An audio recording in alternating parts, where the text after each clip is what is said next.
Hi, everyone. Welcome to the Pilates Hour. I'm Christi Idavoy, and I'm filling in for Brent and Shelly today for Brent. Sometimes Shelly fills in, and it's really an honor to be here. I happen to be in Costa Rica, so I'm based in Costa Rica now. For those of you that might not know me, I'm a senior educator for Polestar USA.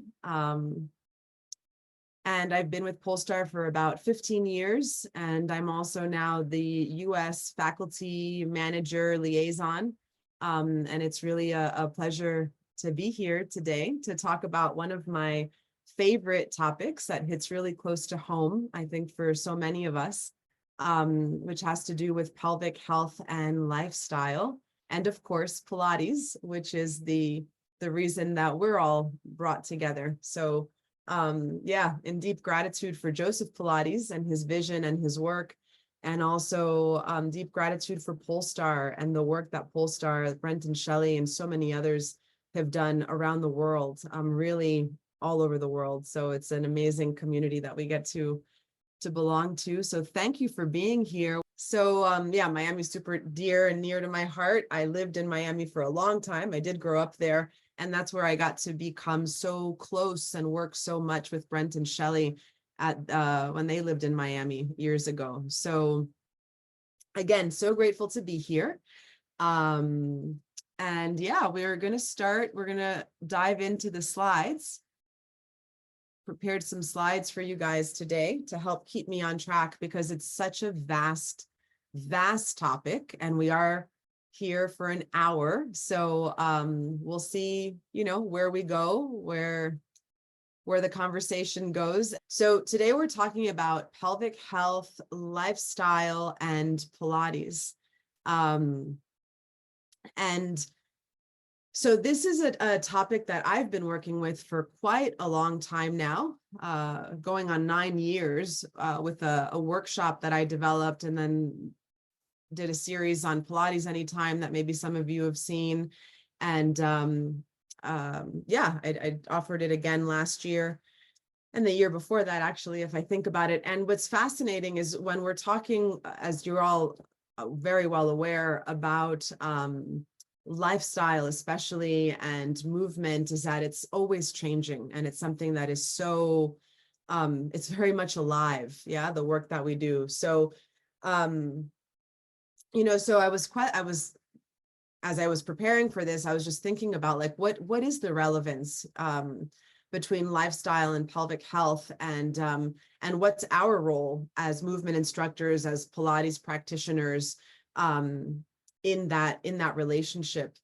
And really what comes up when we think about lifestyle is mindset. Yeah, is the activity, the activity of the mind.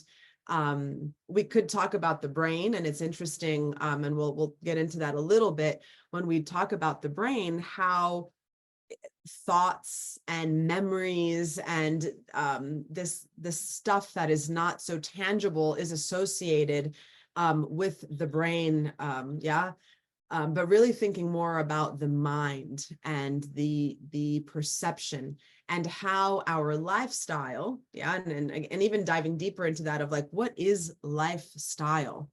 And what comes up is the things that we do on an everyday basis, and not just the things that we do physically and externally, but the conversations that we're having internally, and how is that related to pelvic health. And the pelvis is a fascinating way to talk about movement and the human experience, because if we think about it, it's the container of our life. It's the container of our spine, of our vital organs. I mean, it's part of the spine, right, all the way down through the tailbone. But just thinking of it as like this base, this root. And I also have a background in yoga, science, and philosophy. I've been teaching yoga since the early 2000s, and my background is with the Himalayan Institute of Yoga Science and Philosophy. And it's something that, we'll look a little bit at both the anatomy, just like in an image, just to bring it present into this now moment, but also looking at the energetics of it, of what's going on in this relationship of moving through our lives, of being embodied, and if we look at it through the lens of the pelvis. And when we're, again, looking at lifestyle, as I said, we're thinking about the quality of our thoughts. So I would love us to first just start dropping in to make this a bit more of an introspective kind of setting. How would you describe the quality of your thoughts? Is there a texture to your thoughts? Just kind of overall, at an overall kind of gauge of what is the quality of my thoughts? Are they light? Are they heavy? Do they weigh me down? Do they inspire me? Do they bring me up? So I see Nino dropped in the chat, renewing. It's fun when you drop it into the Menti, because it populates this image with all of the different words and we can see what everyone else is thinking and sharing. Chaotic.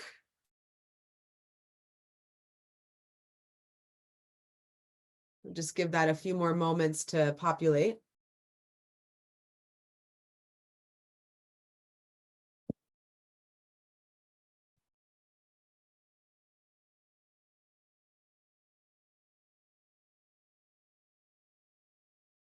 All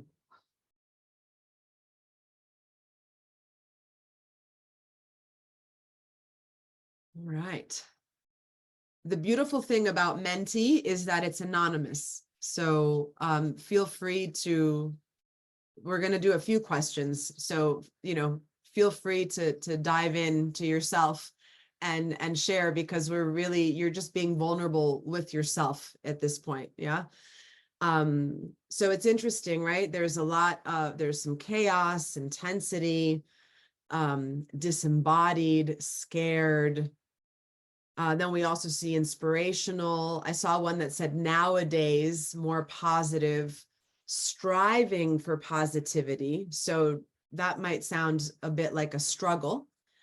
It does vary day to day, Barbara, for sure. It is something that is constantly moving.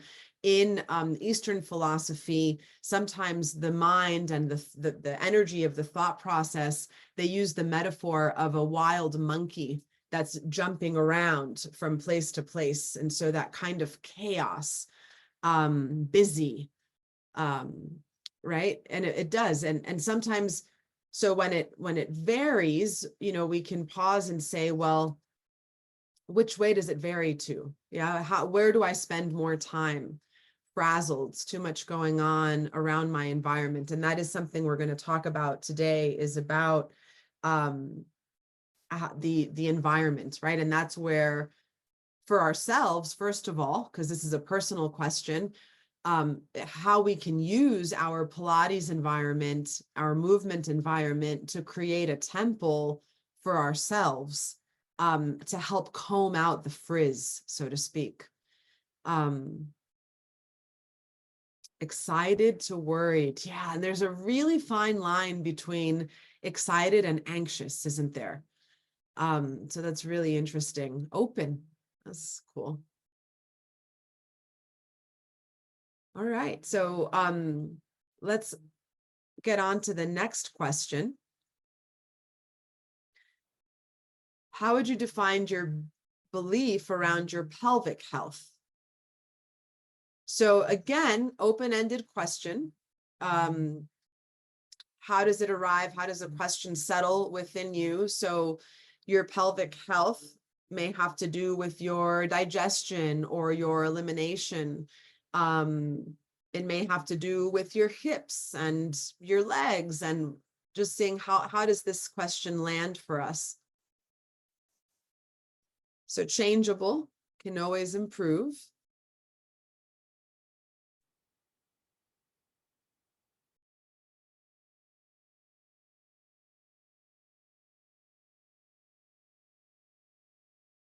Okay, held. So a holding pattern. Haven't thought about it. That's cool. constricted, guarded. And if it is a weird question, if it kind of comes in and you're like, wow, I've never really thought about that before, never asked myself that before, you can think about what are some movements that you do in Pilates and whatever your practice might be, that has to do with your pelvis, or that has to do with food. Again, elimination, digestion. How do you walk through life? Not understood by many. Better since learning to dance. I love that. Yeah, dancing will definitely help with the tightness, with the guarding, with the constrictedness. Yep, there are many layers of the pelvic floor. Notice, though, that I chose to use the term pelvic health rather than pelvic floor, because we are talking about lifestyle. And we will get into concerned about prolapse. So we will get into some of these issues. And if there's questions about it, please drop them into the QA. Anderson and Schwartz study. Amazing. Sorry. So, okay. Probably not paying enough attention. Hyper aware after surgery. Yes. Very relatable as someone that had an emergency C-section. And it does vary, just as our thoughts do, right? So all of these things, again, just as I said initially, when we're working with the human experience, it's really important for us to have that appreciation and sensitivity to the fact that it is an environment that is in constant flux, constantly changing. Okay, I work to have good digestion. Yeah. Sometimes defined by medical professionals. So, and that's interesting too. Brent talks a lot about the locus of control. So it kind of ties into the comment of not understood by many. So is our understanding of ourselves, is that coming from an internal place or an external place? Our approval, the way we're interpreting ourselves. Are we like looking mostly for external feedback? The external feedback is very helpful because it brings us back in and around and helps to create an internal context. Sometimes we go through phases where we're really dependent on the external. So just kind of being aware of that, because when we're doing that for our physical body, we're probably also doing that in other aspects of our lives where we're seeking approval from the outside, which again is part of life. I'm not implying that it's a bad thing, but we do find our calm, we find our inspiration when we start moving into our internal, like what do I need? What feels right for me? Exactly. It's very renewing. And yeah, when we're open to science, it opens us to new ideas. I love that. When we understand that science is a renewing process. I love that. Okay, let's get on to the next question. Took it for granted, right? But when we have things that come up, it makes us focus on it.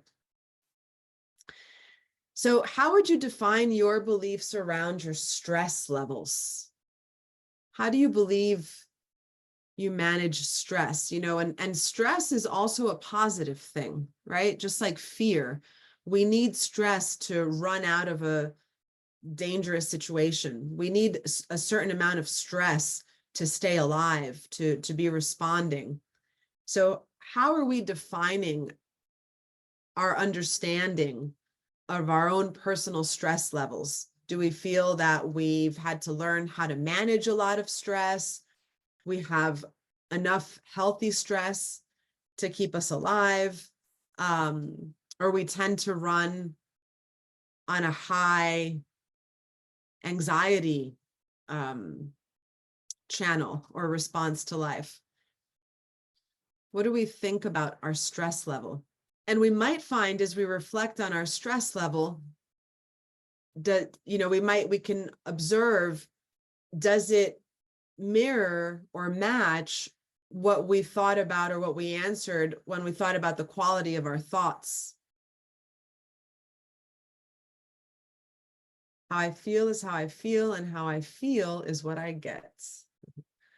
Minimizing technology as a way to manage stress is fantastic. Yeah, balance, beautiful. I am responsible for the stories I create. I love that. Taking responsibility. And I recently was enlightened a few months ago with this idea around the word responsibility, pulling the idea of responsibility away from blame and rather the ability to respond. So it has nothing to do with it's my fault or I'm to blame, but rather I take responsibility because I'm able to respond. And through that ability, I take my power back. I find my freedom. I can change the current situation. Yeah, sometimes moment to moment. Considerably better at 63, despite selling my house and running 2 physical therapy practices. Wow, that's a lot.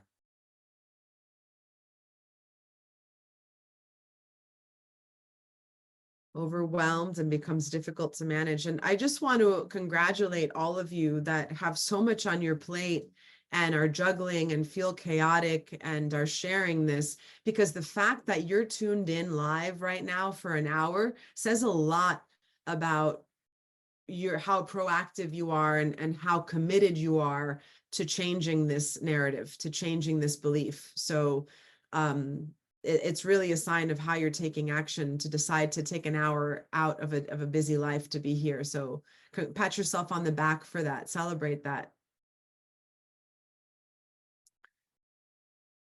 Oh, it's absolutely not an option. No, yeah. Sometimes not dealing with stressful times is not an option. No, no, it's not an option most times, right? So worried about the hidden stress than the stress of my everyday life. Exactly. And that's really what my intention was to dive into today, is looking at these layers of in our lifestyle that, in our daily lives, we've got schedules, we've got alarm clocks, we've got routines, and we have the ability for it to become automated. It's an amazing ability that we have as humans. How much of everything we do on a day-to-day basis is just automated. And so, we're thinking about what we have to do. We've got to make decisions. We've got to work. We've got to pay bills. We've got to make money, all of these different things. So what is that underlying stress?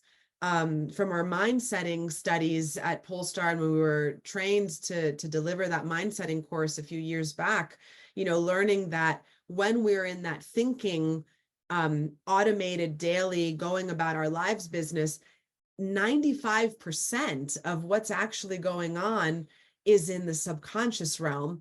And that subconscious realm has been programmed with the first 7 years of our lives, where we've learned about good and bad, where we've really been programmed. So what's going on underneath? Working on not running away from stress or fear. Yeah. Need to learn not to stress about things I have no control over or can change or cannot change, right? Don't rate the no lunch club member, but fail to make time to eat during the day myself. Wow. I find myself in a very stressful period of my life, but I look to Pilates to help keep my body strong during these difficult times. Yeah.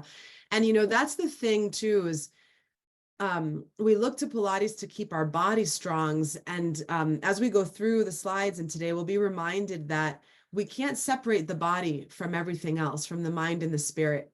And so, again, pat yourself on the back and realize that when you prioritize your body and your physical aspect and working on improving your digestion and all of these points of awareness, you're really working on your entire self, your emotional body, improving your relationships, your spirit. Yeah, all of these things are impacted. And I think we have one more question. Right. And so how have we normalized stress? Yeah, do we feel that it's normal to live under these conditions? Do we look around our culture, our society, maybe the messages we learned from our families, our belief system? Do we consider this to be normal, abnormal, enough? Enough to what? Right? Because there could be enough stress that makes you become constipated or have diarrhea or leads to all kinds of disorders, or is it enough to stay alive? Enough to what?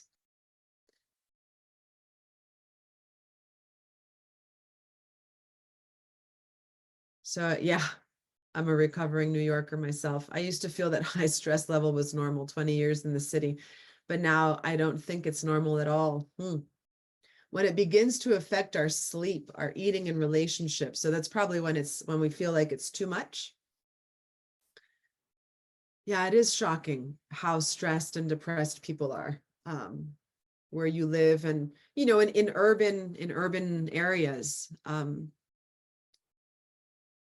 It is an individual perspective, and yet we're diving into a conversation where our lifestyle is starting to affect our biology. What have we as a collective deemed to be normal? Yeah, we do need some stress not to die. Exactly. So there is healthy stress, right? We need to stress our tissues for growth, for adaptability. Absolutely.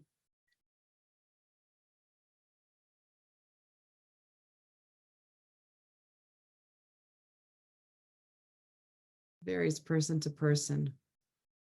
One person's stress is another person's bliss. Absolutely. Right. So we're talking about asking ourselves, and again, this is for you, with you, asking yourself to create some clarity with yourself. So knowing that what we may be considering our own personal normal, then the next layer or the next step is, where did that come from? The amount provides me with purpose and motivation. Yeah, I love that, right? So, and someone said it in the last question, like learning to use stress and this energy to find power, to find will. And that's another big part of this conversation with pelvic health and lifestyle, is our willpower. Again, is how we're using our mind. When I see words like panic and chaos and it's affecting sleep, overwhelming, it's then we kind of can ask ourselves, well, who's in charge of my mind? Who's in charge of my thoughts? Yeah, again, an Eastern idea of the mind being a very good server, like the mind's to be in service of the spirit rather than to be in charge or to be the chief of ourselves, right? Enough to make me uncomfortable, enough to make change, but not too much that renders me immobile, right? Exactly. Yep. And again, I know I identify with so many of these comments because I can see myself reflected where we are such an intellectual group, and we can easily sit and think and analyze. But then again, and these can be journal prompts for you. You can take some of these to just kind of sit and ponder with, so that rather, again, than thinking about it, you start feeling into yourself, to get a sense of where you are standing, yeah, how you are relating with yourself and the world around you. And looking back on life, I realized that I stressed about issues of no importance. Yeah, that makes me think of like our teenage years, right? Like adolescence and university age, where so much you feel like my life is going to be over. And then you look back and you realize that you were drowning in a glass of water, as they say. Right. And then headache, compulsive eating. So ways that we medicate, right? So ways that we cope and that we manage. And it's brilliant. It's such a blessing that we have Pilates, that we have a mat, that we have this environment and these tools, because these can become a way to cope, right? And then it starts to become, I think of it as an altar, like a living altar, where when I drop down onto my mat or my reformer and I'm in the environment, it's an offering that I'm making to myself.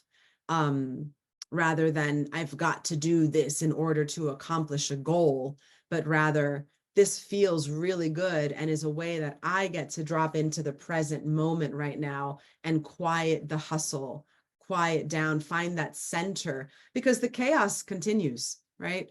The nature of the world that we live in is the nature of the world that we live in. And we do need to be resilient, and we do need to have stress, as some of you mentioned, so that we are adaptable, so that we are strong.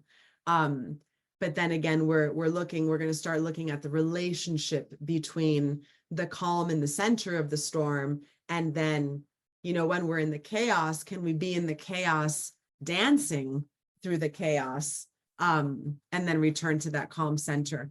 So let's continue on to the next slide. Oh, last one. And then what do we measure normal is, which I kind of referenced with the last question, is where do we find our, the measure? Yeah, like the ruler, and when I say ruler, I don't mean like a king or a queen that rules, but I guess it is the same etymology, but rather the measuring stick. Is it my family? Is it my profession? Is it my society, my religion, my culture? Where is that normal getting reflected back to me? And that just gives you insight on where you might want to start unpacking and kind of questioning things around your relationship with your culture. And I think something that's really important for all of us is to realize that when we question something, we can do it with a lot of appreciation, with a lot of love and compassion and understanding. We're not questioning it to be disrespectful or to be undermining. Because I feel like sometimes that, right, when we say, oh no, we can't question anything because then that means that we think we're superior to it. No, we can actually come at it from a really humble place of saying, I want to understand myself more deeply. Because when I understand myself more deeply, I start showing up in the world from a deeper, more present place, and I'm able to serve a greater number of people. Right, in relationship, absolutely. So, yeah. So is it relationships to children, spouses, siblings, mentors, peers? And we're staying present and balanced in whatever we do. Biblical concepts, for sure. So much. I think of it as medicine. Yeah, the phrases in the Bible, or any sacred books, right? Any Bible, through interactions and behavior. Absolutely. Looking at emotional scales. That's, yeah, right. That's when we're looking at our vibrational being. Does it feel light? Does it feel heavy? Normal is when joy and harmony are present, or at least should be. Yeah, that's cool. Homeostasis, right? And again, that's so much of what we're looking at today, is this space of balance, of alignment. When we think of alignment, we're really thinking about balanced action around relationships, whether those relationships are familiar relationships in a household or relationships around a joint, relationships around a hip. Not having to compare, to be authentic. Exactly. I love that, because we can use that as a metaphor also for the idea of neutral. When we talk about this neutral idea and how it's unique to every individual, right? It's authentic. Yeah, when we get up and we feel happy. I love that the word happy is showing up, right? Like normalizing joy, normalizing balance.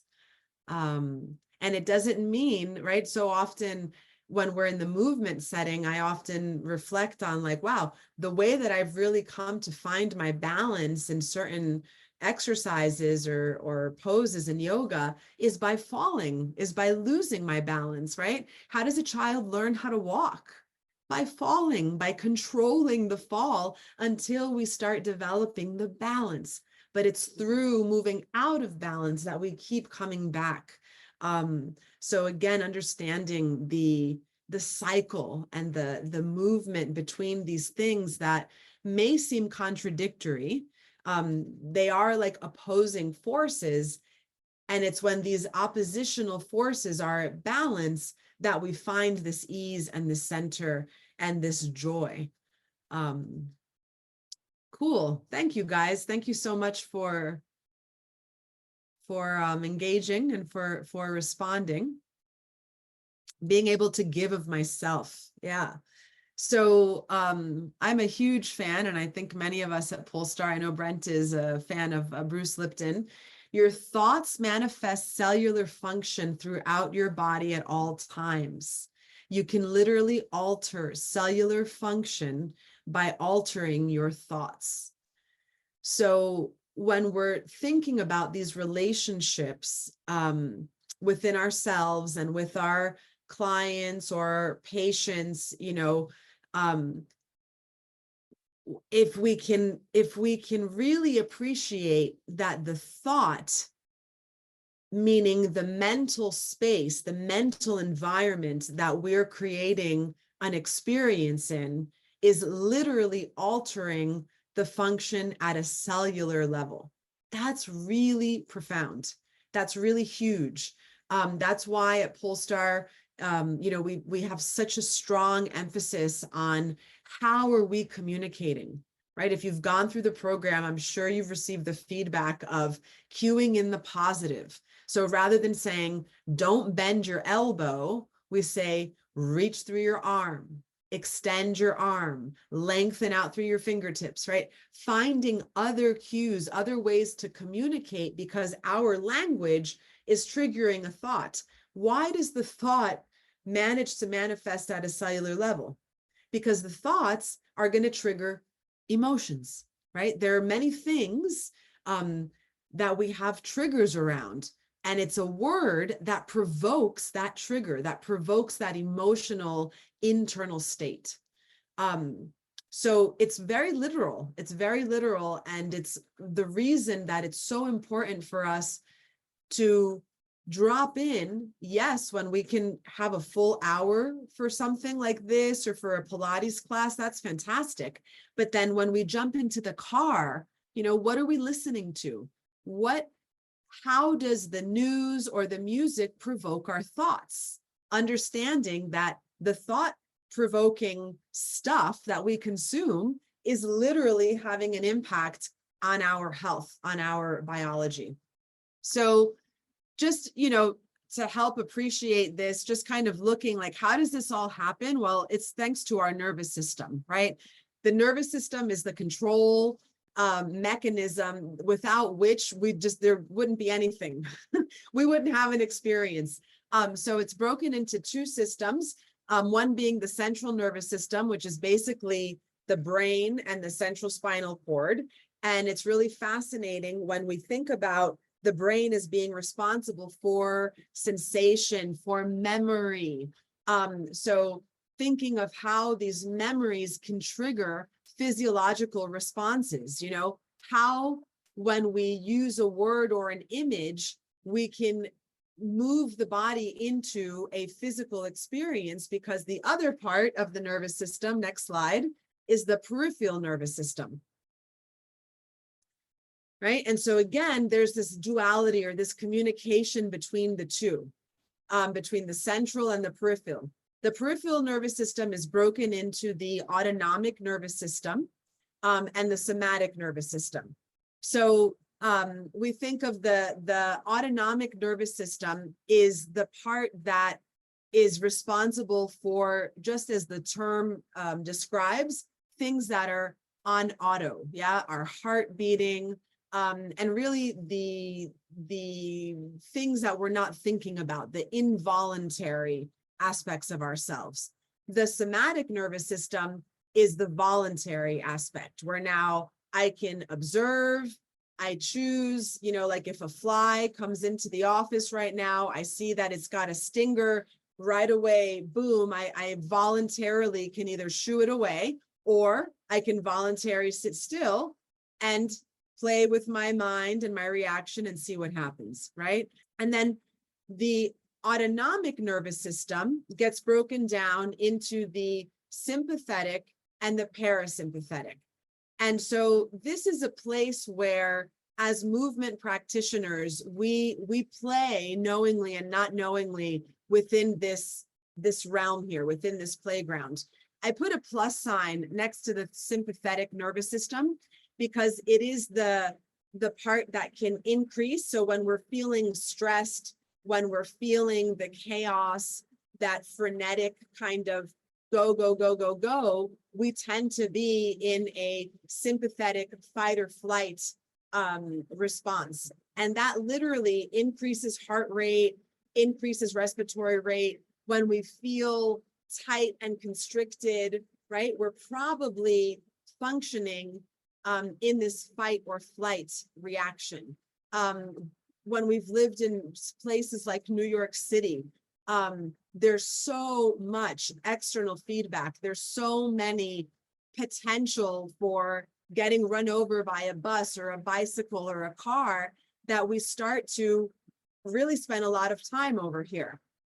Parasympathetic is where we start to slow down, the rest and the digest. And what's I find really interesting and mind-opening is noticing how it affects digestion. So when we're in that fight or flight, go, go, go, lots of stress, it actually slows down our digestion, right? So there's a tension, there's a tightening that's happening around our digestive organs. And again, I say that, and I'm aware of how simplified that is, because it's so much more than just the digestive organs, i.e. colon, intestines that are in the pelvis. But it's really much more that's playing into that. And then when we're in the rest and digest, or the parasympathetic nervous system, our digestion improves, it increases. We're more relaxed in these areas. Our heart rate slows down. Our respiratory rate slows down.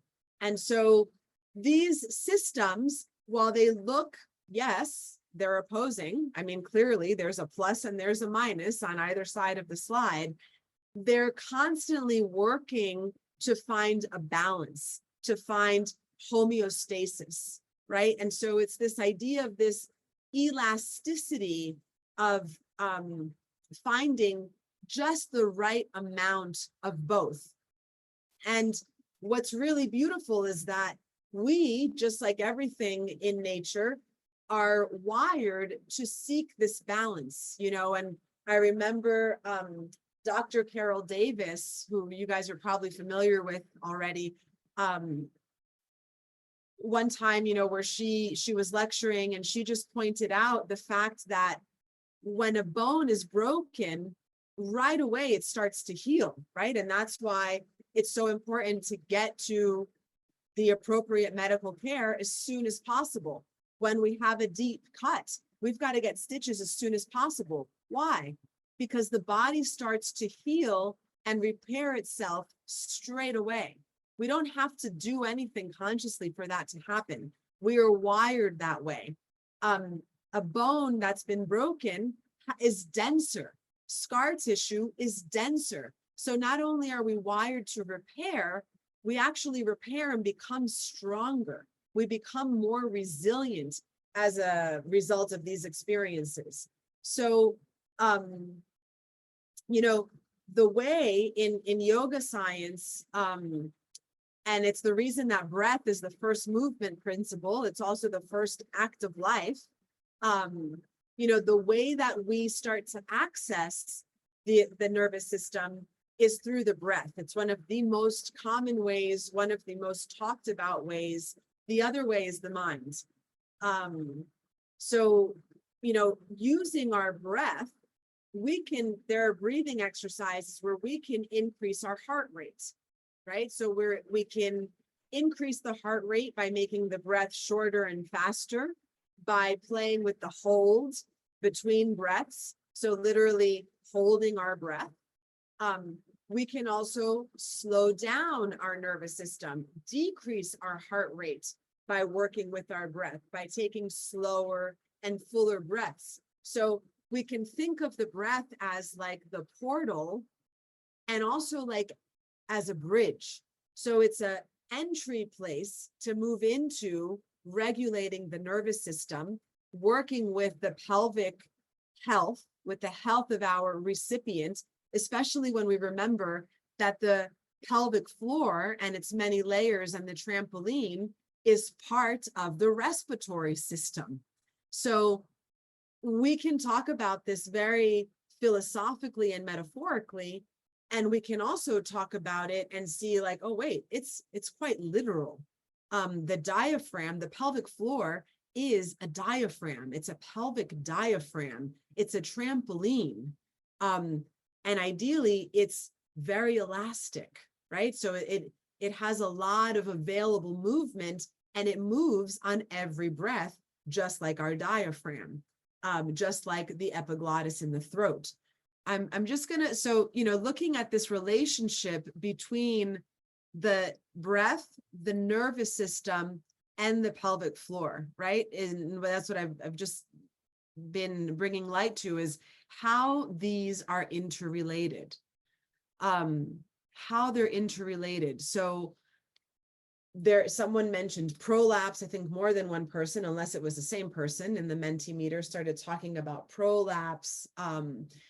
So with the breath, we can definitely access things, the essence and the movement of the pelvic floor. We can access calming down the nervous system.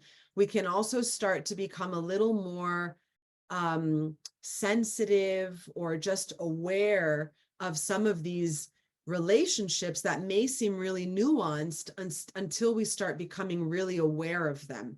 And when we're working with clients, or if you're a physical therapist or any kind of therapist and you've got patients that you're working with, thinking about what kind of questions are we asking them?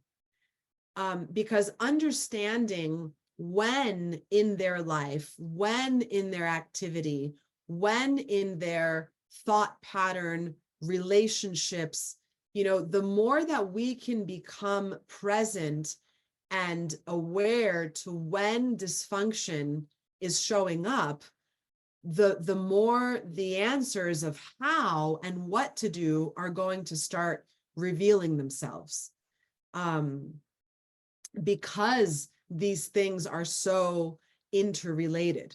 Yeah, we could imagine situations of trauma, because they're very much of trauma, that are going to make our physical body start tightening up, that are going to start to produce unconscious patterns of constriction, of protection, of not feeling safe. So how are we using our cues, using repetitions, using the Pilates environment so that individuals can feel safe with us, first of all, safe in a class setting, or in a, if it's a private, semi-private, a big class, whatever it is. How are we holding the space? And I know I'm getting ahead of myself because I made my slides, but how are we holding the space so that people do feel safe, knowing that our systems are wired for this balance, for achieving this balance between being hypertonic and hypotonic, between the sympathetic and the parasympathetic, and that it's this super complex thing that is working for us all of the time. And the way in our human experience that we get to access it is through the breath and through the mind, through the will, through the quality of the thoughts. I just found some images, just again, because we're here and we're talking. I mean, really, I'm talking, and I can feel you guys on the other side. But just to get a visual so that we can really appreciate, this relationship, the word relationship came up earlier with the Mentimeter questions, relationships with others, but also looking at the breath as a bridge and a portal into the relationship with all of the different aspects of our nervous system that allow our bodies to be functioning like really, sophisticated, healthy environments, apparatuses that they are. And then also looking at the breath as the relationship between the external world and the internal world. It's fascinating to learn and know and appreciate that what we exhale nourishes the plants and the trees around us. And then the plants and the trees around us are providing the nourishment that we're inhaling. These symbiotic relationships that we just see occurring over and over and over. Yes, fractal patterns throughout the universe, that we belong to these things. Yeah, it's not something that we do, it's something that we observe, that we allow. And the more that we move into that space of learning by feeling and observing, the more we bring our locus of control inward, the more calm we might find, knowing that we are so supported by the environment around us. I mean, we don't have to do anything to breathe. Right? We go to bed at night and we just breathe all night long. Everything functions on its own. We are capable of overriding those natural functions. When we move with our breath, we're also, right, the relationship, if you can imagine those lungs in movement sitting above the organs are also displacing, they're descending on every inhalation and they're ascending on every exhalation. Hopefully, all of this is happening symbiotically at the same time in the same breath, which is why we've really, really, really moved away from cueing for muscle activity, right? We cue for task, we cue for anticipation. How are we going to reach through our leg? What image are we going to think about? What environment are we going to create in the movement? Whether it's a Pilates studio, whatever it is, whether you're guiding a meditation, how are you using your language and the images, knowing that when you breathe, you're impacting all of the sophisticated internal environment. And then the next slide is just an image of the skeleton and the pelvis, just to, again, appreciate this sophisticated system and seeing the pelvis as the bowl. Yeah, again, we might talk about a pelvic floor, but it's not flat like a floor. It's multidimensional. It's got 5 dimensions, right? Forward, back, side to side, upward, and downward. It's a bowl and it's a recipient for all of the organs, for the entire system of the body. So when we're thinking and going into these conversations around pelvic health, pelvic floor, pelvic dysfunction, just really wanting to embrace the idea that we're really looking at the whole body. And it's really true about everything, right? Because nothing exists in isolation of anything else. And so, the Pilates method, this Joseph Pilates quote, I thought was so aligned with this conversation. The Pilates method of body conditioning develops the body uniformly, corrects posture, restores vitality, invigorates the mind, and elevates the spirit. I love this one because Joseph is mentioning the mind, the body, and the spirit. And again, these things, we are one whole being. And I thought this image was really cool because notice where the rock is on the bottom. It's not right in the center. If we took a ruler and we measured the center, right? It's over to the side in order to find neutral, because there's more weight on one side than the other. So, how many different variations and combinations of weight bearing on either side could we come up with, where the baseline rock would have to move around and dance in order to find that balance? And that's really what we experience day to day, year to year, through all of the different stations of our life, the seasons of our life, right? We're experiencing how, yeah, all this stuff is really changing. It's really moving around. And every individual that we see, they might present a symptom. They might come in and say, well, my doctor told me that I've got this, and my physical therapist said that I've got to do this, and I've been cleared to come to Pilates class, etc.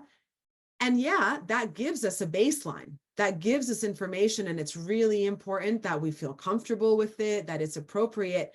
And then it's even more, I don't know if it's more important, but it's equally as important that we're present to that person in that now moment, right? Because how often do we might read something, look at a sheet, and then go off of the sheet rather than dropping in and looking at the person. How do they seem in that moment? How are they feeling? How's your day been going? What'd you do this morning? Have you had a bowel movement today? Like, that's really relevant information. And if I'm teaching a group of 50 people, I'm probably not going to stand there and say, okay, everyone that had a great bowel movement, raise your hand, right? That's very intimate. But I might say something like, be mindful, if you're feeling kind of full on this next movement, to really exhale. Give them enough relevant information that allows them to drop in and become more aware of themselves in that moment and the complexity of it. And moving away from, and now you should be doing this, and you should, and you could have, and right, because that's where it starts to get a little heavy, potentially. To drop down, myofascial release is fantastic. It's also something that if we're working with like Franklin balls, or just like really soft balls, that we can use to breathe on, to lie on them, bolsters, kind of concepts from restorative yoga. Teachers who were trained navel to spine, is this release something that can be done at home? Yeah, that definitely is outside of what we do in the webinar. But again, the short answer is yes, there are many things that we can do at home. And when we work with specialists like Dr. Carol Davis, or Pam Downey, who's been on, Claire Sparrows, who's been on, expert specialists, that when you go and work with someone like that, they can give you homework and things to do at home. So absolutely, there is so much that we do at home. And honestly, in our belief system, we want to empower clients, students, patients, whatever the relationship is with the professional, so that they can go home and take care of themselves, so that they can have a deeper understanding of themselves. It's great to be able to come in and receive the hands-on and have all of that special care. It's also great when we empower our clients and patients to be able to do things for themselves. And again, the quick and short and answer thing is to keep dropping into the breath, and also dropping into the quality of the mind. So, and as teachers, as practitioners, how are we communicating? Knowing that the way that we communicating is impacting memories, thoughts, beliefs. But it is things that we did get to, is like, how are we holding space? Holding space, like before I jumped on today, I ask all of the energies that be, that I am inspired to do what is best for the greatest good of all. that I am showing up to be in service. Yeah. That the role of the teacher, the role of the practitioner, we're like ushers or guides, right? I'm sharing experience and I'm sharing things that I've learned, but ultimately they're only as powerful as the individuals can relate to them, as the individuals can say, oh yeah, I can make that my own. So, how are we cueing the spirit? How are we cueing the nervous system? Are we uplifting each other? Does it feel lighter? Does it feel more fluid? Does it feel inspiring? Because ultimately that is how we bridge the practice with our lifestyle, is when we walk out of the studio and we say, oh man, I'm going to go and I'm going to have a healthier meal, or I'm going to stop and I'm going to spend more quality time with my mother or my child. But again, the Pilates teacher's influence is more powerful than we know. And I know it's something that Brent talks about. And I know it's the thing that brings us all together here at Polestar, is this clear intention and this desire to be in service. So it's been so great being on here for this hour and diving into this topic with all of you. It's definitely a huge topic. It felt like I was on for like 5 minutes. I can't believe it's been an hour. Just some housekeeping thing is next week, we will not have a Pilates hour, but Brent will be on the week after that with movement integration. If you'd like to be in touch with me, you can find me Christi Idavoy on social media, Christi at polestarpilates.com. And I know that Melissa's really great about dropping in links and tags and all kinds of things so that we can all stay connected. Thank you all so much for participating. Thank you for being here. And yeah, may we just continue to uplift and inspire each other, and above all, seek to do good and be the reason that people believe in humanity. So thank you. Thank you all so much.